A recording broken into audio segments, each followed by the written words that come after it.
Okay, guys, we're on page 1222 at chapter 17, Mortis Pater Filium Mortuum Expectant.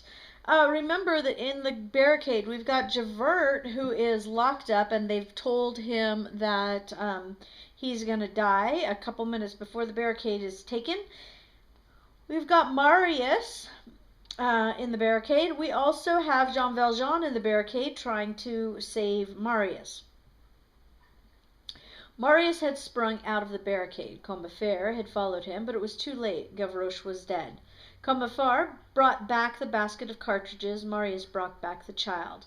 Alas, he thought, what the father had done for his father, he was returning to the son. Only the Thénardier had brought back his father alive, while he was bringing the child dead. When Marius re-entered the redoubt with Gavroche in his arms, his face, like the child's, was covered with blood.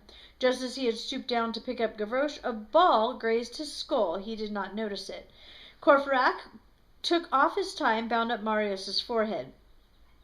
They laid Gavroche on the same table as Mabeuf, and they stretched the black shawl over the two bodies. It was large enough for the old man and the child. Combeferre distributed the cartridges from the basket he had brought back. This gave each man 15 shots. Jean Valjean was still at the same place, motionless on his block. When Combeferre presented him his 15 cartridges, he shook his head. There's a rare eccentric, said Combeferre softly to Enjolras. He finds a way not to fight in this barricade, which does not prevent him from defending it, answered Enjolras. Heroism has its originals, replied Combeferre. And Courfeyrac, who had overheard, added, he's a different kind from Father Mabeuf. A notable fact, the shots battering the barricade hardly disturbed the interior. Those who had never undergone the whirlwind of this kind of war can have no idea of the strange moments of tranquillity mingled with the convulsions. Men come and go, they chant, they joke, they lounge. An acquaintance of ours heard a combatant say to him in the midst of the grape shot, "This is like a bachelor's breakfast." The redoubt in the Rue de la Chanvrerie, we repeat, seemed very calm inside. Every turn and phase of fortune had been or would soon be exhausted. From critical, the position had become threatening. And from threatening, it was probably becoming desperate. As the condition of affairs grew gloomy, the heroic glow colored the barricade more and more. Enjolras gravely commanded it, in the attitude of a young Spartan devoting his drawn sword to the sombre genius Epictetus.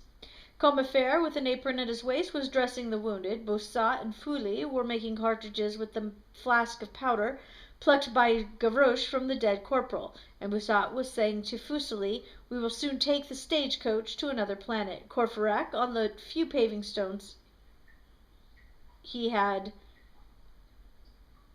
Okay, we don't need the rest of this chapter.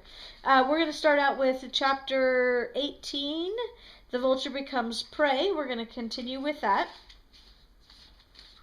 We must dwell on a psychological fact peculiar to barricades. Nothing that characterizes this surprising war of the streets should be omitted. Whatever might be that strange interior tranquillity we have just mentioned, the barricade, for those who are within it, is nonetheless a vision. There is an apocalypse in civil war. All the mists of unknown are mingled with these savage flames. Revolutions are sphinxes, and whoever has been through a barricade believes he has passed through a dream. What is felt in those places, as we have indicated in preference to Marius, and as we shall see in what follows, is more and is less than life. Once out of the barricade, a man no longer knows what he has seen inside it. He was mighty, he does not know it. He was surrounded by combating ideas that had human faces. He had his head in the light of the future.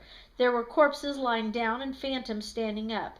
The hours were colossal and seemed hours of eternity. He lived in death. Shadows passed by. What were they? He saw hands on which there was blood. It was an appalling uproar.